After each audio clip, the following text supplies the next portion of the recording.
Hello everyone, hope you doing and welcome back to my channel. ये video Hindi में होने वाला है और आज हम बात कर रहे हैं डे 25 नवंबर डेली रिकॉर्ड चैलेंज की। ये एक हार्ड क्वेश्चन होने वाला है और अगर आपको याद हो तो पिछले 5 टू 6 डेज से हमारे पास मैट्रिक्स के क्वेश्चंस आ रहे हैं। हमने मैट्रिक्स के क्वेश्चंस किए और एक हार्ड लेवल का क्वेश्चन आज आ रहा है, ठीक है? रिमेंबर, ये जो हार्ड क्वेश्चन है ये एक सेकंड हार्ड क्वेश्चन है इस पूरे नवंबर चैलेंज में अब तक, ठीक है? सो पूरे नवंबर चैलेंज में अब तक हमारे पास सिर्फ 2 हार्ड क्वेश्चंस आए हैं और ये जो क्वेश्चन आप देख रहे हैं ये दूसरा वाला हार्ड क्वेश्चन होने वाला है हमारे लिए, ठीक है? इससे पहले सिर्फ एक ही हार्ड क्वेश्चन आया है। सो जल्द से देख लेते हैं क्या क्वेश्चन है। दो ये हार्ड मार्क्ड है, but let me tell you that ये बहुत ही ईज़ी होने वाला है अगर आप ये ट्रिक समझ गए तो, ठीक है? इसमें बहुत ही ईज़ी चीज़ें हैं, जस्ट रिमेंबर ऑलमोस्ट एक ब्रूट फोर्स अप्रोच जैसा ही है, बट हाँ, हम एक एल्गोरिथम यूज़ करने वाले हैं। उस एल्गोरिथम में भी ऑलमोस्ट ब्रूट फोर्स जैसी ही चीज़ें हो रही है, but yeah you have to be bit clear. अगर आपको एल्गोरिथम पता है तो आप ईज़िली कर सकते हो। हम बीएफएस बेसिकली यहाँ पे यूज़ करने वाले हैं, ठीक है? जल्द से देख लेते हैं। ये हार्ड क्यों है आपको तब पता चलेगा जब आप ये कंस्ट्रेंट्स में आओगे, ठीक है? तो ये ईज़ी होने वाला है, डोंट वरी। आपको हार्ड देख के नहीं भागना है, आपको रुकना है, दिखना है और आपको सॉल्व करना है, ठीक है? आपको यहाँ पे टिकना है। नेक्स्ट, सो क्या क्वेश्चन है देखो, वो क्वेश्चन बहुत ही सिंपल है। हमेशा जो इनपुट होने वाला है वो 2 क्रॉस 3 का होने वाला है। दैट इज़ वो हमेशा जैसा ग्रिड आप अभी देख रहे हो आपको वैसे ही मिलने वाला है। एक 2 क्रॉस 3 का मैट्रिक्स आपको मिलने वाला है। उसमें जो एलिमेंट्स हैं वो भी हमेशा हर क्वेश्चन में फिक्स्ड होने वाले हैं। क्या? 0 से लेकर 5 तक, ओके?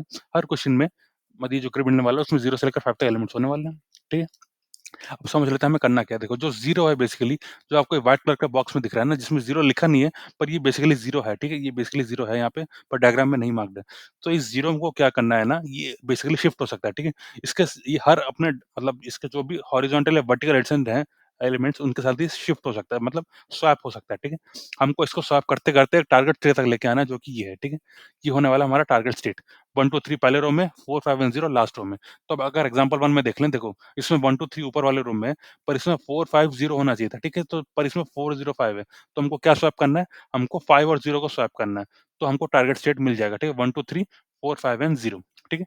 तो ये वही है। तो एक बार जल्द से क्वेश्चन देख लेते हैं, ये क्या बोल रहे हैं। On a 2 cross 3 board, there are 5 tiles labeled 1 to 5 and an empty square represented by 0. Okay. A move consists of choosing 0 and a 4 directional addition number and swapping it. Remember, पूरा question इसी के around revolve करता है। आपको ये point अच्छे से समझना ही पड़ेगा। A move consists of choosing 0 and 4 directionally adjacent number and swapping it. मतलब कि जैसे कि 0 कहीं पे भी हो, उसके मतलब हॉरिज़ॉन्टल वर्टिकल जो एडिशन नंबर्स हैं, आप उनमें से किसी से भी इसको स्वैप कर सकते हो, ठीक है? State of the board is solved if and only if the board is this, okay?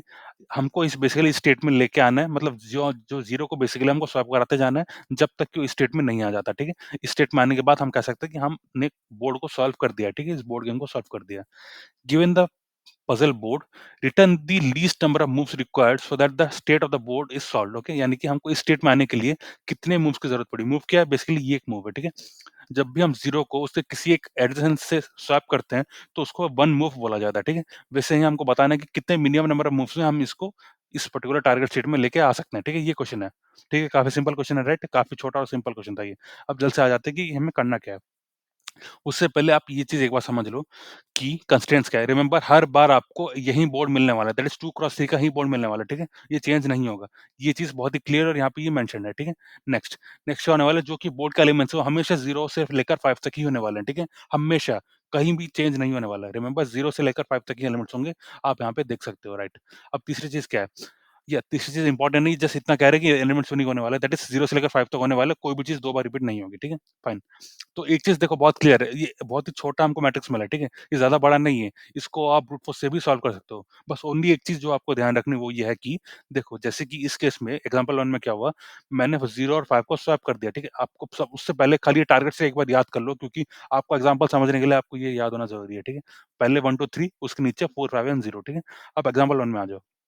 1 2 3 है, 4 फिर 5 एंड फिर 0 होना चाहिए। तो बेसिकली हम इन दोनों को स्वैप करने वाले हैं, ठीक है? तो इसके लिए मुझे कितने मूव्स की ज़रूरत है? मुझे खाली 1 मूव की ज़रूरत है, तो आंसर 1 होने वाला है। बट रिमेंबर वन थिंग, आपको इस स्टेट मतलब टारगेट स्टेट में रीचने मतलब पहुँचने के बाद भी आप स्वैप्स को कंटिन्यू रख सकते हो। दैट इज़ आइडिया ये है कि एक स्टेट में पहुँचने के बाद भी अगर आप स्वैप करते रहोगे, कभी ना कभी आप वापस स्टेट में फिर से आ जाओगे। तो कहने का मतलब ये है कि एक इन्फिनिट लूप जैसा है, ठीक है? अगर आपने ठीक से कंडीशंस नहीं लगाए, तो आपका सॉल्यूशन इन्फिनिट लूप में मतलब पहुँच जाएगा, ठीक है? तो वो चीज़ आपको क्लियरली समझनी है और वहीं पे आपको अपना एक्शन लगाना है, ठीक है? वही चीज़ को आपको अवॉइड करना है। अगर आपने उतना कर लिया, क्वेश्चन आपने कर लिया है, दैट्स इट, राइट? अब एग्ज़ाम्पल 2 में आ जाते हैं। देखो, एग्ज़ाम्पल 2 का आंसर -1 है। इसका मतलब ये है कि मैं इस वाले बोर्ड को कभी भी इस स्टेट में लेके नहीं आ सकता, यानी 1 2 3 450 वाले स्टेट में लेके नहीं आ सकता। इसलिए मैं इसको अभी एक्सप्लेन नहीं कर रहा हूँ, क्योंकि मैं ट्रेस करके आपको ये पूरा नहीं दिखा सकता। इसका बहुत ज़्यादा ट्रेसिंग में आ जाएगा, ठीक है? हम इसको मतलब अपने कोड से ट्रेसिंग करेंगे। अब इस वाले में आ जाते हैं एग्ज़ाम्पल 3 में। देखो इसमें क्या करना है, इसमें बहुत ही सिंपल है। सबसे पहले आपको लेफ्ट शिफ्ट करते जाना है। देखो सबसे पहले 0 को 5 में ले आओ, फिर 0 को 4 में, फिर 0 को 1 में, 0 को 2 में, फिर 0 को 3 में। अगर आपने ऐसे स्वैप कर दिया, दैट इज़ ये क्लॉकवाइज़ आपने बेसिकली स्वैप कर दिया, तो आपको टारगेट सेट मिल जाएगा। उन्होंने यहाँ पे एक्सप्लेन किया, आप एक बार खुद से जाके देख लो, क्योंकि चीज़ दी हुई है इसलिए मैं आपको अलग से ज़्यादा टाइम में नहीं समझा रहा हूँ, ठीक है? ये बेसिकली जो 0 है, इसको आपको क्लॉकवाइज़ लेते जाना है जब तक ये जहाँ पे 3 लिखा है ना, वहाँ तक ना पहुँच जाए, ठीक है? आपने उतना कर दिया, आपको आंसर मिल जाएगा, तो बेसिकली आंसर यहाँ पे 5 है। अब जल्द से कोड में आ जाते हैं हम करने क्या वाले हैं, ठीक है? क्योंकि ये चीज़ समझने लायक है, इसलिए मैं कोड में ज़्यादा टाइम देना चाहता हूँ, ठीक है? फाइन। अब आप देख लो जैसे कि हमारा मैट्रिक्स कुछ ऐसा दिखता है, ठीक है? मैं थोड़ा और ज़ूम कर लेता हूँ ताकि आपको ये चीज़ क्लियर हो जाए, ठीक है? हमारा मैट्रिक्स देखो ऐसा दिखता है, ठीक है? मैंने उनके इंडेक्सेस लिख दिए, देखिए 0,0 है, ये 0,1 है, 0,2 है, सिमिलरली 10, 11 एंड 12 है, ठीक है? फाइन, अब मुझे क्या करना है, अपने प्रोसेसिंग के लिए मैं इसको एक सिंगल 1D अरे में कन्वर्ट करना चाहता हूँ, ठीक है? अगर मैं इसको एक सिंगल 1D अरे में कर दिया तो ये कुछ ऐसा दिखेगा। यानी कहने का मतलब ये देखो, जैसे कि ये मेरा गिवन अरे है तो मैं क्या करूँगा, ये जो एलिमेंट्स है इनको मैं ले लूँगा, उसके बाद यानी कि इस पर्टिकुलर 3 के बाद ये 450 आ जाएगा, ठीक है? तो इसको मैं 1D अरे में करना चाहता हूँ। देखो ये ऐसे दिखेगा 0,0 देखो 00, 01, 02 आ गया। उसके बाद जो ये 10 वाला था ना 10, 11, 12 ठीक है? ये रिमेंबर इंडेक्सेस हैं। मतलब ये 2D अरे को आप लोगे तो ये उसके इंडेक्स होने वाले हैं, ठीक है? तो ये उसके बाद आ जाएँगे 02 के बाद ये चीज़ आ रही है। तो ये उनके इंडेक्स होने वाले हैं, ठीक है? तो बेसिकली ये हो गया हमारा 2D अरे उसके इंडेक्सेस, ये हो गया हमारा 1D अरे मतलब 1D अरे में ये उसका डायमेंशंस ये इंडेक्स होने वाला है, ठीक है? ये जो अरे है उसका ये इंडेक्स होने वाला है। ये जो अरे है उसका ये इंडेक्स होने वाला है एंड सो ऑन, ठीक है? ये जो अरे है उसका ये इंडेक्स होने वाला है, ठीक है? And so on. सो अब क्या आप एक चीज़ मुझे बता सकते हो कि मान के चलो मैं 0 मेरा इस पर्टिकुलर इंडेक्स में है, ठीक है? तो मैं उसको कौन-से एलिमेंट्स के साथ स्वैप कर सकता हूँ? अगर मेरा 0 यहाँ पे है, तो मैं उसको इस वाले एलिमेंट के साथ स्वैप कर सकता हूँ, मैं उसको इस वाले एलिमेंट के साथ स्वैप कर सकता हूँ। दैट इज़ जो भी एलिमेंट यहाँ 0,1 में प्रेज़ेंट होगा और जो भी एलिमेंट यहाँ 1,0 में प्रेज़ेंट होगा, ठीक है? तो अगर आप इसमें डायग्राम में मुझे बताओ, अगर ये मेरा 0 है, तो मैं उसे कौन से इंडेक्स के साथ स्वैप कर सकता हूँ, ठीक है? देखो ये डायग्राम होने वाला है जब मैं उसको 1D में कन्वर्ट कर देता हूँ, ठीक है? ये एलिमेंट्स को जब मैं एक सिंगल अरे में लेके आ जाता हूँ, दैट इज़ 1D अरे में लेके आ जाता हूँ, तो ये उसके इंडेक्सेस होने वाले हैं, ठीक है? तो इसके हिसाब से अगर मेरा 0 0th इंडेक्स में है, तो मैं उसको 1th इंडेक्स और 3 इंडेक्स के साथ स्वैप कर सकता हूँ। तो सेम चीज़ मैं यहाँ पे लिख रहा हूँ, ठीक है? अगर मेरा 0 0th इंडेक्स में है, मैं उसको इंडेक्स नंबर 1 और इंडेक्स नंबर 3 के साथ स्वैप कर सकता हूँ, ठीक है? पहली चीज़। एक और एग्ज़ाम्पल देख लेते हैं। जैसे कि सपोज़ मेरा 0 है यहाँ पे, मेरा 0 है 1th इंडेक्स में, तो मैं उसको कौन से इंडेक्स वाले एलिमेंट्स के साथ स्वैप कर सकता हूँ? मैं उसको इस वाले एलिमेंट के साथ, इस वाले एलिमेंट के साथ और इस वाले एलिमेंट के साथ स्वैप कर सकता हूँ। क्योंकि यही चीज़ हॉरिज़ॉन्टल, वर्टिकल, एडजेसेंट है, ठीक है? यानी 0, 2 एंड 4। तो अगर मेरा 0 इंडेक्स नंबर 1 में है, मैं उनको 0, 2 एंड 4 के साथ स्वैप कर सकता हूँ। तो ये वैसे ही मैंने सारे इंडेक्स के साथ लिखा हुआ है। खाली 5 इंडेक्स हो रहे हैं 0 से 5 तक, यानी 6 इंडेक्स हो रहे हैं टोटल 0 से 5। तो मैंने उनको यहाँ पे लिखा हुआ है कि अगर मेरा 0 उनमें से एक भी इंडेक्स में हुआ, तो मुझे कौन से नंबर के साथ वो स्वैप कर सकते हैं, ठीक है? ये हो गई पहली चीज़। अब दूसरी चीज़ में आ जाते हैं, देखो, अब मैं क्या करने वाला हूँ, देखो मैंने आपको बता दिया, मैंने अपने 2D अरे को मैं सिंगल 1D अरे बनाने वाला हूँ, ठीक है? उसके बाद मैं उसे स्ट्रिंग में कन्वर्ट करने वाला हूँ। यानी कि जो मेरे आप टारगेट स्टेट देख रहे हो ना, ये बेसिकली ऐसा दिखेगा जैसे 1, 2, 3, 4, 5, 0 है, ये कुछ ऐसा दिखने वाला है, ठीक है? या जस्ट अ सेकंड, ये ऐसा दिखने वाला है, ठीक है? 1, 2, 3, 4, 5, 0। तो अब ये मुझे ये फंक्शन क्यों चाहिए? देखो ये फंक्शन करने क्या वाला है, इसमें मैं अपना करंट स्टेट दे दूँगा, मैं अपना पोज़ीशन ऑफ 0 इसको दे दूँगा और मैं अपना नेक्स्ट पोज़ीशन ऑफ 0 इसको दे दूँगा, ठीक है? समझने की कोशिश करो, पोज़ीशन ऑफ 0 क्या है? इनमें से जो इसके कीज़ देख रहे हो ना, इनमें से एक पोज़ीशन ऑफ 0 होने वाला है, ठीक है? इनमें से कोई भी एक पोज़ीशन ऑफ 0 होने वाला है। नेक्स्ट पोज़ीशन ऑफ 0 क्या होने वाला है? इनमें से कोई भी एक होने वाला है, ठीक है? जैसे कि मतलब 2 में 0 है, तो उसका नेक्स्ट पोज़ीशन कहाँ हो सकता है? उसका नेक्स्ट पोज़ीशन 1 हो सकता है, उसका नेक्स्ट पोज़ीशन 5 हो सकता है। तो वैसे ही नेक्स्ट पोज़ीशन ऑफ 5 या तो 1 होगा तो अ, 5 होगा। अगर मेरा करंट पोज़ीशन ऑफ 0 2 होगा, यानी ये वाला अगर 2 होगा, तो ये जो नेक्स्ट पोज़ीशन ऑफ 0 है, ये या तो 1 होगा या तो 5 होगा, ठीक है? तो ये मतलब फंक्शन कर क्या रहा है? ये फंक्शन सबसे पहले स्ट्रिंग को लिस्ट में कन्वर्ट कर रहा है। रिमेंबर पाइथन में आप स्ट्रिंग को डायरेक्टली उसके इंडेक्स के एलिमेंट्स को चेंज नहीं कर सकते। यानी जैसे स्ट्रिंग है, तो मैं उसका ज़रूरत मतलब इंडेक्स नंबर 2 में जाके कुछ चेंजेस नहीं कर सकता, ठीक है? ऐसा पॉसिबल नहीं है। तो इसलिए मैं पहले उसे लिस्ट में कन्वर्ट करूँगा, तो ये मेरा लिस्ट आ गया, ठीक है? अब मैं उस लिस्ट में चेंजेस करूँगा, ठीक है?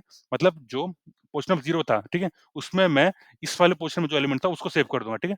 इस वाले पोज़ीशन में जो एलिमेंट था, वो मैंने 0 के अभी करंट पोज़ीशन में सेव कर दिया और जो इस पोज़ीशन में जो वैल्यू था क्योंकि पहले ही सेव हो चुका है, तो मैं इसमें 0 को मार्क कर दूँगा, ठीक है? मैंने यहाँ पे स्वैप किया बेसिकली। इन 2 पोज़ीशन में जो-जो वैल्यूज़ थे मैंने इन दोनों को स्वैप कर दिया है, ठीक है? उसके बाद मैं क्या करूँगा, फिर से इसको स्ट्रिंग बना के इसको भेज दूँगा, ठीक है? ये इसको स्ट्रिंग बना के मैं फिर से भेज रहा हूँ, ठीक है? इस फंक्शन का क्लियर हो गया क्या कर रहा है? अब स्टार्ट करते हैं। मैं करने वाला हूँ बीएफएस, ठीक है? उसके लिए मैं क्या-क्या यूज़ कर रहा हूँ? सबसे पहले एक बिस्टेड स्टेट यूज़ करूँगा। बिस्टेड स्टेट यानी देखो मैंने आपको पहले ही बता दिया था क्वेश्चन के कि इसमें क्या है ना, ये इन्फिनिट लूप बन रहा है, तो आपको उसको बनने से रोकना है, ठीक है? उसी के लिए मैं एक ये बिस्टेड स्टेट यूज़ कर रहा हूँ, ठीक है? पहली चीज़। दूसरी चीज़ क्या है? देखो ये हो गया टारगेट स्टेट, या मैंने आपको पहले बता दिया, क्वेश्चन में दिया हुआ है 1 2 3 4 5 0। और ये हो गया, मतलब मेरा जो गिवन इनपुट है, मैं उसमें से पहले अपना करंट स्टेट बना रहा हूँ, ठीक है? मैं हर रो में गया, हर एलिमेंट में गया और अपना करंट स्टेट बना दिया, ठीक है? तो जैसे कि ये है 1 2 3 4 0 5 है, तो ये कुछ ऐसा दिखने वाला है, ठीक है? एग्ज़ाम्पल 1 के लिए ये कुछ ऐसा दिखने वाला है, ठीक है? ये ऐसे स्ट्रिंग में हो जाएगा, ठीक है? ये होगा 1 2 3 4 0 5, ये एक स्ट्रिंग में ऐसा दिखने वाला है, ठीक है? एग्ज़ाम्पल 1 के लिए ये ऐसा दिखने वाला है, ठीक है? ये हो गया करंट स्टेट, ठीक है? करंट स्टेट में प्रिंट कर रहा हूँ, उसके बाद मैं क्या कर रहा हूँ, देखो सबसे पहले मुझे इसमें 0 फाइंड करना है, ठीक है? मैं ये होने वाला है मेरा पोज़ीशन ऑफ 0। उसके बाद मैं अपना क्यू स्टार्ट कर रहा हूँ। क्यू में मैं फर्स्ट एलिमेंट डाल रहा हूँ। ये पूरा एलिमेंट मेरा फर्स्ट एलिमेंट होने वाला है, देखो। यहाँ से लेकर यहाँ तक ये मेरा एक सिंगल एलिमेंट होने वाला है क्यू के अंदर, ठीक है? इसके 3 पार्ट्स हैं। पहला पार्ट क्या है? ये होगा करंट स्टेट। करंट स्टेट यानी जो मैंने आपको ये दिखाया, ठीक है? ये मेरा करंट स्टेट होने वाला है। जैसे 1 2 3 4 0 यानी जो करंट जो अरेंजमेंट है, ये वो होने वाला है। फिर होने वाला है मेरा पोज़ीशन ऑफ 0। पोज़ीशन ऑफ 0 यानी जहाँ भी, जैसे इस केस में देखो, ये जो कौन से इंडेक्स में 0 प्रेज़ेंट है, वो होने वाला है मेरा पोज़ीशन ऑफ 0, ठीक है? और ये मेरे बताने वाला है कि अभी तक कितने मूव्स हुए हैं। मतलब अभी मेरे इस पोज़ीशन को पहुँचने के लिए कितने मूव्स हुए हैं? क्योंकि मैं ये स्टार्ट कर रहा हूँ अभी, तो अभी 0 मूव्स हुए हैं खाली, ठीक है? तो ये मेरा पूरा एक एलिमेंट होने वाला है। मैं इसको पाइथन में इसको ट्यूपल बोलते हैं, ठीक है? ये जो आप ब्रैकेट देख रहे हो ना, इस ब्रैकेट को जब हम यूज़ करते हैं, इसमें हम स्टोर करते हैं, ये एक ट्यूपल कहलाता है, ठीक है? पाइथन में। इसको मैं डीक्यू यूज़ कर रहा हूँ। डीक्यू क्यों? रिमेंबर, अगर आपको राइट और लेफ्ट दोनों से पॉप और इंसर्ट करना है, तो आपको डीक्यू यूज़ करना चाहिए, तभी आपको ओपन होगा। ये देखो मैं यहाँ पे पॉप लेफ्ट कर रहा हूँ, ठीक है? आप अगर नॉर्मली किसी भी मतलब एक सिंपल लिस्ट से अगर आप पॉप लेफ्ट करोगे, मतलब सिमुलेट करोगे उसको, आपको O1 में नहीं होगा वो। अगर आपको O1 में चाहिए, तो आपको डीक्यू यूज़ करना है, ठीक है? अब मैं अपना बीएफएस स्टार्ट कर रहा हूँ, ठीक है? बीएफएस में क्या है? देखो सबसे पहले मैं इसको पॉप लेफ्ट कर रहा हूँ, यानी जो भी सबसे लेफ्ट में एलिमेंट था उसको पॉप करूँगा, तो मेरा करंट स्टेट आ जाएगा, उसमें मेरा पोज़ीशन ऑफ 0 आ जाएगा और मेरा मूव आ जाएगा। अगर मेरा current state equal to target state है, तो मूव को रिटर्न कर दो, ठीक है? अगर करंट स्टेट इन विजिटेड यानी मैं इसमें पहले भी आ चुका हूँ, तो आगे मत जाओ, नेक्स्ट इटरेशन में जाओ, ठीक है? कंटिन्यू का मतलब है यहीं पे रोक दो इटरेशन को, नेक्स्ट वाले इटरेशन में जाओ, फाइन। अगर ये वाला कंडीशन भी ट्रू नहीं हुआ, तो क्या करना है? क्योंकि स्टेट में पहली बार आ रहा हूँ, तो मैं उसको अपने विजिटेड स्टेट में ऐड कर दूँगा, ठीक है? विजिटेड स्टेट में मैंने उसको ऐड कर दिया, फाइन। अब मैं क्या करूँगा? देखो, जैसे कि अब मेरा 0 मान के चलो यहाँ पे 3 में है, तो अब मैं उसको इन 2 से रिप्लेस करूँगा। दैट इज़ उसके 0th एलिमेंट में जो है मैं उसको उससे रिप्लेस कर सकता हूँ। उसका 4th एलिमेंट में जो है 4th इंडेक्स में जो है, मैं उसको उससे रिप्लेस कर सकता हूँ। तो मैं वही चीज़ करने वाला हूँ, ठीक है? मैं यही एरिया अब यूज़ करने वाला हूँ, पॉसिबल मूव्स वाला, ठीक है? अब मैं यही करने वाला हूँ, देखो, for next position of 0 in possible moves of position of 0 यानी कि इस अभी जो करंट पोज़ीशन ऑफ 0 है, उसके हिसाब से ये कहाँ-कहाँ स्वैप हो सकता है, तो मैं वो देख रहा हूँ। ये वो इस पोज़ीशन से स्वैप हो सकता है, ठीक है? तो मैं क्या करने वाला हूँ, मैं इस पर्टिकुलर फंक्शन को कॉल कर रहा हूँ और मैं ये 3 चीज़ें पास कर रहा हूँ। क्या-क्या है? करंट स्टेट पास कर रहा हूँ, पोज़ीशन ऑफ 0 पास कर रहा हूँ, यानी करंट पोज़ीशन ऑफ 0 क्या है और ये नेक्स्ट पोज़ीशन ऑफ 0 क्या होने वाला है। तो ये बेसिकली मुझे दे देगा कि नेक्स्ट स्टेट, मतलब ये इन दोनों पोज़ीशन में स्वैपिंग करा के यहाँ दे देगा, ठीक है? ये चीज़ हमने पहले भी देख ली थी, राइट? ये फंक्शन क्या कर रही है, मैंने आपको पहले ही बता दिया था। तो अभी मुझे नेक्स्ट स्टेट मिल गया। अभी मैं चेक करने वाला क्या नेक्स्ट स्टेट विजिटेड में है, यानी कि मैंने पहले ही विजिट कर दिया है, तो मैं इसको कुछ नहीं करूँगा, ठीक है? मैं ऐसे जाने दूँगा। अगर मैंने उसको विजिट नहीं किया है, तो ही मैं उसको क्यू में अपेंड करने वाला हूँ, ठीक है? क्यू में ये पूरा जो एलिमेंट है, ये सिंगल एलिमेंट है, रिमेंबर दैट, ठीक है? क्या-क्या अपेंड हो रहा है? नेक्स्ट स्टेट अपेंड हो रहा है, ठीक है? नेक्स्ट पोज़ीशन ऑफ 0 अपेंड हो रहा है, क्योंकि पोज़ीशन ऑफ 0 चेंज हो गया, तो इस पर्टिकुलर स्टेट में पोज़ीशन ऑफ 0 ये है, ठीक है? तो मैंने इसको अपेंड कर दिया और मैंने मूव +1 कर दिया। देखो, ये एक चीज़ जो आपको समझनी है, इसमें मूव था, मैंने यहाँ पे मूव 1 +1 कर दिया, क्यों? क्योंकि मैंने एक स्वैपिंग कर दी है, ठीक है? क्योंकि एक स्वैपिंग यहाँ तक हो चुकी है, तो इसलिए मूव को मैंने +1 कर दिया, फाइन। अब ये चलता जाएगा जब तक कि यहाँ से आंसर रिटर्न नहीं हो जाता। अगर ये रिटर्न नहीं हुआ, तो यहाँ पे आके -1 से रिटर्न हो जाएगा, ठीक है? जल्दी से एक बार आप एग्ज़ाम्पल्स देख लेते हैं, फाइन। अब बात आ जाती है एग्ज़ाम्पल 1 की, देखो, इसमें आपको बहुत ही क्लैरिटी मिल जाएगी। एग्ज़ाम्पल 1 में क्या हो रहा है? देखो, इसमें 1 2 3 4 0 5, ठीक है? इसमें 0 3 चीज़ों से स्वैप हो सकता है, या तो 0 4 से हो सकता है, या तो 2 से होता है, या तो 5 से हो सकता है, एग्ज़ाम्पल 1 में, ठीक है? तो ये वही चीज़ें हैं। ये होने वाला है मेरा गिवन स्टेट, ठीक है? 1 2 3 4 0 5। इसमें 3 स्टेट्स बनती है सबसे पहले, ओके? मूव 1 में, मतलब कि इसके एक मूव के अंदर यहाँ पे 3 स्टेट्स पॉसिबल हैं। क्या-क्या? देखो, सबसे पहला है 1 ज़ी ये वाला, इसका मतलब क्या है? ये बेसिकली 2 को स्वैप कर रहा है, ठीक है? जब ये 0 2 को स्वैप करेगा, ये वाला स्टेट आ जाएगा, ठीक है? सिमिलरली जब 0 4 को स्वैप करेगा, ये वाला स्टेट आ जाएगा। सिमिलरली जब 0 5 को स्वैप करेगा, ये वाला स्टेट आ जाएगा, ठीक है? ये सेकंड एलिमेंट क्या है? ये बता रहा है कि पोज़ीशन ऑफ 0 क्या है, ठीक है? इसमें पोज़ीशन ऑफ 0 1 है। ठीक है? ये क्या है? ये बता रहा है पोज़ीशन ऑफ 0 क्या है? इसमें पोज़ीशन ऑफ 0 3 है। सिमिलरली ये बता रहा है ये पोज़ीशन ऑफ 0 5 है इस वाले में, ठीक है? ये पोज़ीशन ऑफ 0 यहाँ पे, सॉरी, ये वाला पोज़ीशन ऑफ 0 यहाँ पे 5 है, ठीक है? फाइन। और ये लास्ट वाला वैल्यू क्या, ये बता रहा है कि अभी तक हमारे कितने मूव्स हुए हैं, ठीक है?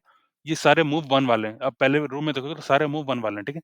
रिमेंबर वन थिंग, ये हमारा टारगेट स्टेट है, ये हमारा आंसर होने वाला है, पर उससे पहले क्या हो रहा है? क्योंकि ये सबसे लेफ्ट में है, तो पहले ये एक्सप्लोर हो जाएगा, ठीक है? तो क्या होगा? इसके जो भी एडजेसेंट है, यानी हम अगर मेरा 0 यहाँ पे हुआ, ठीक है? अगर इंडेक्स 1 में हुआ, तो मैं कहाँ-कहाँ से स्वैप कर सकता हूँ, ठीक है? वो सबसे पहले होगा। तो उसमें क्या हो जाएगा? ये 2 नई चीज़ें ऐड हो जाएँगी उसके बाद से, ठीक है? ये 2 नई चीज़ें ऐड हो रही हैं। उसके बाद सिमिलरली ये वाला चीज़ एक्सप्लोर होगी। अगर 0 इस वाले पोज़ीशन में हुआ, तो क्या-क्या नई चीज़ नए स्टेट्स आ सकते हैं। तो उसकी वजह से ये एक स्टेट ऐड हो जाएगा फिर से, ठीक है? उसके बाद जाके अपना ये स्टेट एक्सप्लोर होगा और ये हमारा आंसर होने वाला है, ठीक है? तो क्योंकि ये मतलब टारगेट स्टेट और ये आंसर है, तो इसमें जो वैल्यू 1 है, उसको हम रिटर्न कर देंगे, ठीक है? उसको हम रिटर्न कर देंगे। आपको मैं एक चीज़ यहाँ पे दिखाना चाहता हूँ कि देखो, 2 ये आंसर है, हम इन्हें इसको क्यू में डाल दिया, उसके बाद भी हम ये दोनों चीज़ें एक्सप्लोर कर रहे हैं, जो कि एक अच्छी बात नहीं है। तो आप क्या चेंज कर सकते हो ना, आप जब क्यू में अपेंड कर रहे हो, तभी आप बेसिकली ये चेक यहाँ पे डाल सकते हो। ये जो चेक है, इसको कट करके यहाँ पे डाल दो बेसिकली, समझ रहे हो ना? पर एक और चीज़ आपको याद रखनी पड़ेगी, देखो, जब हमने पहली बार क्यू में इंसर्ट किया, हो सकता है वो भी आंसर हो, राइट? तो उसके यहाँ के बाद भी आपको ये बेसिकली डालना रहेगा। ये जो कंडीशन है, आपको यहाँ पे सबसे पहले एक बार ऐड करना रहेगा, उसके बाद इसको पूरे को हटा के आपको यहाँ पे ऐड करना रहेगा, ठीक है? ताकि क्या होगा ना, देखो जैसे कि ये मेरा आंसर है, तो ये जैसे ही आने वाला हो तभी रिटर्न हो जाए, तो उसके बाद में ये सब चीज़ें एक्सप्लोर ना करूँ, ठीक है? वो एक ऑप्शन आप कर सकते हो, ठीक है? जाके कर सकते हो, आप कर लो। ठीक है, एग्ज़ाम्पल 2 आ गया। एग्ज़ाम्पल 2 में आप जस्ट देखो कितना बड़ा हो रहा है, कितने स्टेट्स आ रहे हैं, ठीक है? अब देखते जाओ, मैं ये मतलब स्क्रॉल करता जा रहा हूँ, आप देखते जाओ, ठीक है? मैं पूरा लास्ट तक लेके जा रहा हूँ, देखो, अभी और है, अभी और दिखा रहे हैं कितने और कैरेक्टर्स हैं। देखो ये मूव 12 तक आ गया, यानी 12-13 उससे भी ज़्यादा मूव्स हो रहे हैं, ठीक है? देख रहे हो ना? यानी देखो एग्ज़ाम्पल 2 का आंसर बेसिकली -1 है, यानी मैं हर उस मूव में हर स्टेट में जाऊँगा, फिर भी अगर मुझे आंसर नहीं मिला तो बेसिकली मैं -1 रिटर्न करूँगा, ठीक है? तो एग्ज़ाम्पल 2 आपका क्लासिक एग्ज़ाम्पल है कि ये एल्गोरिथम कितना कैलकुलेशन कर रहा है बेसिकली, ठीक है? या अब फाइनल ये इसमें आ जाते हैं। देखो इसमें क्या होगा, जैसे कि मैंने इसमें आपको पहले ही बताया था, इसमें आपको क्लॉकवाइज़ डायरेक्शन में मूव करते जाना है, ठीक है? तो ये वही कर रहे हैं, एक क्लॉकवाइज़ डायरेक्शन मूव होता जाएगा और आपको जब टारगेट स्टेट पहुँच जाएगी, आपको आंसर मिल जाएगा। आंसर में 5 होगा, ठीक है? तो ये था आज का सॉल्यूशन, ठीक है? ये हमने बीएफएस अप्रोच यूज़ किया, रिमेंबर दैट। यानी कि मतलब हर बीएफएस का मतलब क्या होता है कि आपको पूरा एक लेवल पूरा एक्सप्लोर करना है, उसके बाद ही नेक्स्ट लेवल में जाना है, ठीक है? ये वही चीज़ हो रही है। और एक चीज़, अगर हम इसके स्पेस और टाइम कॉम्प्लेक्सिटी में अगर बात कर लें, तो देखो इसमें टोटल एलिमेंट्स कितने वाले हैं? अगर मैं सब 1 ईयर में बना देता हूँ, तो टोटल एलिमेंट्स मेरे 6 होने वाले हैं। क्या आप एग्री करते हो? अगर मैं 6 को बेसिकली हम कितने नंबर्स में अरेंज कर सकते हैं? देखो ये प्योरली मैथ्स है, राइट? इसका जो टाइम ऑफ स्पेस हमने प्योरली मैथ्स से आने वाला है। कैसे? देखो 6 नंबर्स को बेसिकली आप 6 फैक्टोरियल तरीके से अरेंज कर सकते हो, रिमेंबर दैट। यानी 2 इंटू 3 फैक्टोरियल तरीके से अरेंज कर सकते हो, ठीक है? यानी कि बेसिकली 6 फैक्टोरियल, ठीक है? फाइन। आप उस स्टेट के लिए, यानी इन 6 फैक्टोरियल में जितने स्टेट्स हैं, वो हर उस स्टेट के लिए आपको ओ ऑफ एन की प्रोसेसिंग लगेगी। क्यों? देखो आपको इसके ये जो लिस्ट है, मैं जो स्ट्रिंग है मैं उसको लिस्ट में कन्वर्ट कर रहा हूँ, उसके लिए ओ ऑफ एन लगेगा, ठीक है? यानी हर बेसिकली उस चीज़ के लिए हम ओ ऑफ एन की प्रोसेसिंग करें इन द वर्स्ट केस, ठीक है? तो आपको बेसिकली 6 फैक्टोरियल इंटू 6 की टाइम कॉम्प्लेक्सिटी आपकी आ रही है, ठीक है? ये वही चीज़ है। 6 फैक्टोरियल क्यों? मतलब इतने स्टेट्स हैं और हर स्टेट के लिए मेरे को ओ ऑफ 6 की प्रोसेसिंग लगेगी। रिमेंबर ये सब कांस्टेंट है, ठीक है? ये एन नहीं है यहाँ पे, मतलब यहाँ पे कुछ भी एन नहीं है, ये सब कांस्टेंट है। रिमेंबर, पर ये वर्स्ट केस में, क्योंकि देखो अगर मेरा आंसर आ जाता है उससे पहले इसके थ्रू, या इसके थ्रू, तो मैं उसको रिटर्न भी कर रहा हूँ, तो ये सारे स्टेट्स में नहीं जाऊँगा। पर फिर भी इन द वर्स्ट केस, जैसे कि एग्जांपल 2 में हमने देखा, ये होने वाली है हमारी टाइम कॉम्प्लेक्सिटी, ठीक है? रिमेंबर ये कांस्टेंट है, ये कांस्टेंट है, यानी कि आपको कितना भी वर्स्ट केस हो जाए, आपका आंसर इससे वर्स्ट नहीं होगा, रिमेंबर दैट। तो ये O ऑफ 6 फैक्टोरियल इंटू 6 होने वाला है। और अगर हम स्पेस कॉम्प्लेक्सिटी बात कर लें, तो देखो स्पेस सबसे पहले कहाँ-कहाँ से यूज़ हो रहा है? देखो ये कांस्टेंट है, ठीक है? इसको हम काउंट नहीं करेंगे, ये कांस्टेंट है। तो आपको हो कहाँ रहा है? देखो विजिट स्टेट में आपका ऐड होगा, ये एक चीज़ है, और दूसरा होने वाला है आपका क्यू में, ठीक है? ये जो क्यू आप यूज़ कर रहे हो ना, इसमें भी आपको स्पेस कंज़्यूम होगा। तो बेसिकली वर्स्ट केस में क्या होगा? अब वर्स्ट केस में सारे में जाओगे, ठीक? सेम जैसे कि हमने एग्ज़ाम्पल 2 में देखा, इसमें जो ये क्यू होगा, मतलब ये विजिट स्टेट होगा, ये सारे को कैप्चर कर रहा होगा। तो उसमें वर्स्ट केस में इतने एलिमेंट्स होने वाले हैं। यानी कि ये जो था ना 2 इंटू 3 फैक्टोरियल वही, यानी 6 फैक्टोरियल इसमें भी वही होगा, ठीक है? पर इसमें हम कोई ओएफएन की प्रोसेसिंग नहीं कर रहे, तो ये वाला पार्ट इसमें नहीं आएगा, ठीक है? स्पेस कॉम्प्लेक्सिटी में खाली 6 फैक्टोरियल ही रहेगा, लेकिन टाइम कॉम्प्लेक्सिटी में ओ ऑफ 6 फैक्टोरियल इंटू 6 हो जाएगा, ठीक है? तो ये था आज का सॉल्यूशन। अकॉर्डिंग टू मी ये वाला पार्ट अगर आप समझ गए, यानी कि आपको ये आइडिया दे दिया जाए इंटरव्यू में कि आपको इसको एक 1 डी अरे में कन्वर्ट करना है और आपको सारे पॉसिबिलिटी एक्सप्लोर करना है। तो आपको इस पर्टिकुलर थिंग को सबसे पहले बनाना रहेगा, उसके बाद आपको अकॉर्डिंग टू मी आप ये सॉल्यूशन कर सकते हो। आपको खाली बीएफएस कैसे करते हैं आपको आना चाहिए। आपको बीएफएस एक्चुअली बताना है कि हाँ, मैं बीएफएस में करूँगा। ऐसा नहीं कि आपने कोई मतलब रैंडम सॉल्यूशन, मतलब कोई रिकर्सिव सॉल्यूशन ट्राई करने लग गए, ठीक है? रिकर्सिव में भी अगर आप करते हो तो आपको ये सब कंडीशंस रखने रहेंगे, जैसे आपको ये वेस्टेड ये सब यूज़ करना रहेगा, ठीक है? ताकि आप मतलब एंडलेस लूप में ना फँस जाओ, ठीक है? तो ये चीज़ें रहेंगी। सो या फिर that was all for today. अगर ये हार्ड क्वेश्चन था, ये मैं मानता हूँ, पर अगर ये फेस टू फेस इंटरव्यू में आता है, आपको कैसे प्रिपेयर करना है, मैं आपको यही चीज़ दिखाना चाह रहा हूँ, ठीक है? आपको हार्ड इंटरव्यू में भी अगर ये चीज़ें आती हैं, आपको हिंट लेना रहेगा, इन हिंट्स पे आना रहेगा। आपको एक बार पता चल गया कि आपको मतलब बेसिकली सारे सेट एक्सप्लोर करना है, तब आप क्या कोड करोगे, वो चीज़ मैटर करने वाली है उस इंटरव्यू में, रिमेंबर दैट, ठीक है? जैसे इसमें हमने बीएफएस यूज़ किया यूज़ करने के लिए। आप कोई रिकर्सिव सॉल्यूशन भी यूज़ कर सकते हो, आप बैकट्रैक कर सकते हो, जो चाहे यूज़ करो, पर उसमें ये चीज़ें होनी चाहिए, ठीक है? आपको ये चीज़ें होनी चाहिए कि जैसे कि इस केस में हमने विस्टार स्टेट यूज़ किया ताकि हम रिपीट ना करें, सिमिलरली। और जैसे कि इस केस में क्योंकि ये बीएफएस सॉल्यूशन है, तो जैसे ही मैं उसको मतलब देखता हूँ, उसको मूव को रिटर्न कर रहा हूँ, ठीक है? रिमेंबर, बट आप डीएफएस में कर रहे होते, तो ये पॉसिबल नहीं होता। डीएफएस में बेसिकली हज़ारों हमारे पास मूव्स आएँगे, हमको सबसे लोएस्ट रिटर्न करना रहेगा उसमें से, रिमेंबर दैट। तो ये डिफरेंस आ जाते हैं। तो जो सॉल्यूशन आप इम्प्लीमेंट कर रहे हो, उसमें से आप बेटर कैसे करोगे, वो आपको देखना रहेगा, ठीक है? मैंने आपको इसमें भी ऑटोमेशन बता दिया कि आप इसमें ये कंडीशन ऐड कर सकते हो, ये वाला, तो वो भी एक ऑटोमेशन होने वाला है। तो ये चीज़ें हैं, ठीक है? आप मतलब जैसे आप स्टार्ट करते हो, उसको कैसे एंड करोगे, आफ्टर टेकिंग द हिंट्स, वो मैटर करने वाला है, ठीक है? सो या फिर that was all for today. हमने इसका स्पेस टाइम का डिस्कस कर लिया। ये नवंबर डेली लिटरेचर में एक सेकंड हार्ड क्वेश्चन था, ठीक है? इससे पहले खाली एक ही हार्ड क्वेश्चन आया था। सो या फिर that was all for today. अगर आपको कुछ भी सीखने को मिलता है, प्लीज़ सब्सक्राइब करें। It really gives a lot of motivation to continue further. See you tomorrow. Thanks a lot.